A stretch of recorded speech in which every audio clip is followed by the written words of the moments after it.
Shalom, selamat pagi Bapak Ibu Saudara-saudara yang dikasihi di dalam Tuhan. Senang sekali pada pagi hari ini saya dapat menjumpai Bapak Ibu Saudara dalam sarapan rohani GKPB Jemaat Galang Ningyang Abian Base pada hari Sabtu 5 April 2025. Saya berharap akan dapat menjumpai Bapak Ibu Saudara senantiasa ada dalam keadaan sehat dan selalu penuh sukacita bersama-sama dengan Tuhan. Sebelum kita akan memulai segala aktivitas kita, pekerjaan dan pelayanan kita secara khusus sepanjang hari ini, mari bersama-sama kita mendasarinya dengan membaca, mendengar, dan merenungkan firman Tuhan. Sebelumnya mari kita berdoa. Kami mengucap syukur kepadamu ya Tuhan. Pagi ini kami sungguh merasakan penyertaan-Mu, di mana Tuhan telah membangunkan kami dengan kekuatan dan kesehatan yang baru yang datangnya daripada-Mu. Sebelum kami akan memulai segala pekerjaan kami, pelayanan kami ingin mendasarinya dengan membaca, mendengar, serta merenungkan akan firman. Kami mengundang kuasa Roh Kudus-Mu hadir Bapa, menyertai kami di dalam kami membaca dan mendengarkan firman. Dalam Tuhan Yesus kami berdoa. Amin. Bapak Ibu Saudara, firman Tuhan pada pagi hari ini dari 1 Samuel 2 ayatnya yang ke-7, kemudian Roma 12 ayatnya yang ke-3. Tuhan membuat miskin dan membuat kaya, Ia merendahkan dan meninggikan juga. Berdasarkan kasih karunia yang dianugerahkan kepadaku, aku berkata kepada setiap orang di antara kamu, janganlah kamu memikirkan hal-hal yang lebih tinggi daripada yang patut kamu pikirkan. Tetapi hendaklah kamu berpikir begitu rupa, sehingga kamu menguasai diri menurut ukuran iman yang dianugerahkan Allah kepada kamu masing-masing. Tema firman Tuhan pada pagi hari ini, semua hanya karena anugerahnya. Bapak Ibu Saudara yang dikasihi Tuhan, firman Tuhan yang kita baca hari ini merupakan puji-pujian Hana sebagai ungkapan syukur kepada Tuhan yang telah menunjukkan kasih dan kuasa-Nya yang teramat dahsyat dalam kehidupan Hana secara pribadi. Dari kesaksian Hana, sungguh benar apa yang Alkitab nyatakan, bahwa dalam segala perkara Tuhan turut bekerja untuk mendatangkan kebaikan bagi orang yang mengasihi Dia. Pergumulan hidup yang berat yang Tuhan izinkan terjadi dalam hidup Hana sungguh mendatangkan kebaikan baginya. Pergumulan hidup berat yang Hana alami adalah ia tidak memiliki keturunan, sebab Tuhan telah menutup kandungannya. Hana pun menyampaikan kehancuran hatinya kepada Tuhan, karena ia yakin dan percaya hanya Tuhan sajalah yang sanggup melepaskan dia dari pergumulan yang selama ini membelenggu hidupnya. Karena itulah Hana tidak berhenti berdoa dan terus memohon belas kasihan yang datangnya dari Tuhan. Meskipun berada dalam situasi yang sulit, Hana tetap menjaga ibadahnya kepada Tuhan dengan penuh setia. Betapa banyaknya orang Kristen ketika mengalami masalah yang berat, mereka begitu gampang berubah, tidak lagi setia beribadah, dan tidak bertekun di dalam doa, dan semangatnya di dalam melayani Tuhan mulai mengendor. Bapak Ibu Saudara-saudara, perjuangan Hana ini pun tidak sia-sia. Tuhan menjawab doanya yang keluar dari hati yang remuk dan patah. Setahun kemudian, mengandunglah Hana dan melahirkan seorang anak laki-laki. Ia menamai anak itu Samuel sebab katanya, "Aku telah memintanya daripada Tuhan." Saat anaknya lahir, Hana pun menepati nasarnya kepada Tuhan, yaitu dia menyerahkan anaknya tersebut kepada Tuhan. Anak yang telah sekian lama dinanti-nantikan, harta yang sangat berharga di dalam hidupnya, rela ia serahkan kepada Tuhan. Pengorbanan, ketekunan, kesetiaan Hana kepada Tuhan membuahkan hasil yang luar biasa. Tuhan memberkati Hana dengan berkat yang berkelimpahan. Ia melahirkan 3 anak laki-laki dan 2 anak perempuan lagi. Apa yang tidak terpikirkan, itu yang disediakan oleh Allah bagi orang yang mengasihi Dia.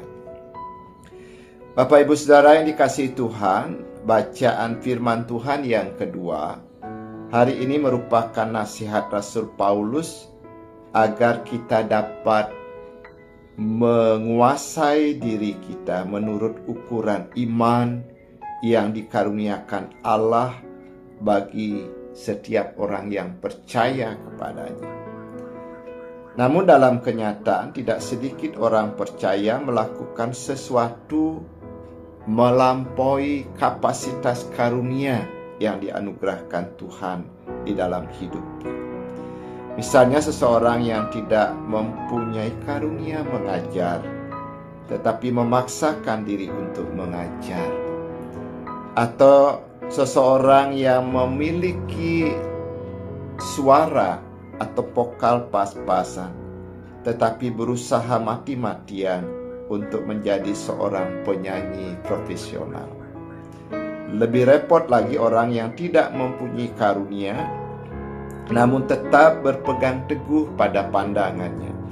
Tidak mau dibantah, tidak mau dikritik, tetapi sungguh percaya diri bagaimanapun sikap demikian akan merepotkan dan menjadi sumber masalah dalam kehidupannya.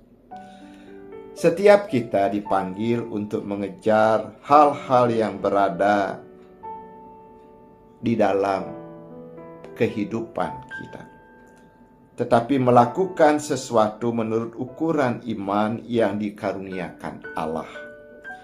Inilah yang Paulus maksudkan bahwa setiap kita mempunyai karunia yang berlainan.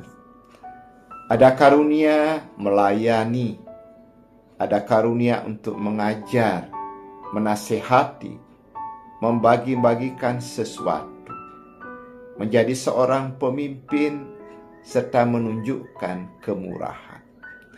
Segala hal yang kita lakukan tentu akan maksimal dan akan bermanfaat jika sesuai dengan kapasitas kita, jika sesuai dengan karunia kita. Solusi bagi hal ini adalah kita berusaha mengenal diri kita dan karunia di dalam kehidupan kita. Bila seseorang benar-benar mengerti karunia-Nya, ia akan dapat menjadi orang yang sangat potensial di dalam melayani. Kita dapat berjuang di area kita masing-masing sesuai dengan karunia yang dianugerahkan Tuhan di dalam kehidupan kita. Karena itu mari kita periksa diri kita, kita kenali diri kita sesuai dengan karunia yang Tuhan berikan di dalam kehidupan kita. Mari kita periksa diri, sudahkah kita melayani sesuai dengan kapasitas kita? Atau apakah kita sedang berusaha melakukan banyak pelayanan demi mengesankan orang lain atau demi ambisi pribadi kita? Padahal kita tidak memiliki kapasitas atau karunia untuk hal tersebut. Janganlah kita memikirkan hal-hal yang lebih tinggi daripada yang patut kita pikirkan, di dalam kehidupan kita. Bagaimana cara kita menilai diri kita dengan tepat sesuai dengan karunia yang dikaruniakan Tuhan? Dalam ayat 3 bagian C mengatakan menurut ukuran iman yang dikaruniakan Allah kepada kita masing-masing. Karena itu mari kita periksa, kita lihat apa yang dikaruniakan Tuhan di dalam kehidupan kita. Lalu kita layani Tuhan sesuai dengan kapasitas kita dan karunia yang dianugerahkan Tuhan dalam kehidupan kita masing-masing. Amin. Mari kita berdoa. Terima kasih Tuhan atas firman-Mu hari ini, firman yang mengingatkan kami agar kami mengenal karunia-karunia-Mu di dalam kehidupan kami, sehingga dari dalamnya kami akan dapat melayani Tuhan sesuai dengan karunia yang Tuhan karuniakan bagi kami. Tuhan, pagi ini kami juga mau menaikkan syafaat kami. Kami mohon penyertaan-Mu buat seluruh jemaat di dalam aktivitas mereka sepanjang hari ini. Apapun yang mereka kerjakan, baik di dalam rumah tangga mereka masing-masing maupun di luar rumah tangga mereka masing-masing. Kami juga berdoa Tuhan bagi keluarga kami, bagi anak-anak kami, bagi istri kami di dalam pendidikan dan pekerjaan mereka. Tuhan sertai kami semua di dalam rumah tangga kami masing-masing. Kami juga berdoa bagi saudara-saudara kami yang dalam keadaan sakit, dalam masa pemulihan. Tuhan berkati dalam setiap upaya mereka, baik perawatan dokter, tindakan medis, makanan dan minuman, maupun pendampingan kasih dari keluarga mereka, biar Tuhan akan sungguh berkati. Kami juga berdoa bagi semua pelayanan di jemaat kami di Galaning Yang, bagi Ibu Pendeta, bagi Bapak Ibu Majelis Jemaat, pengurus-pengurus kategorial pesamuan adat, Sekopei dan PPA. Kami serahkan mereka semuanya hanya ke dalam tangan-Mu saja. Terima kasih Bapa. Inilah doa kami dan permohonan kami. Semuanya kami serahkan hanya di dalam satu nama, Tuhan kami, Yesus Kristus. Amin. Bapak Ibu Saudara yang diberkati Tuhan, demikian sarapan rohani yang dapat saya sampaikan. Kiranya akan boleh menjadi dasar bagi kita dalam segala aktivitas kita sepanjang hari ini. Tuhan Yesus menyertai dan memberi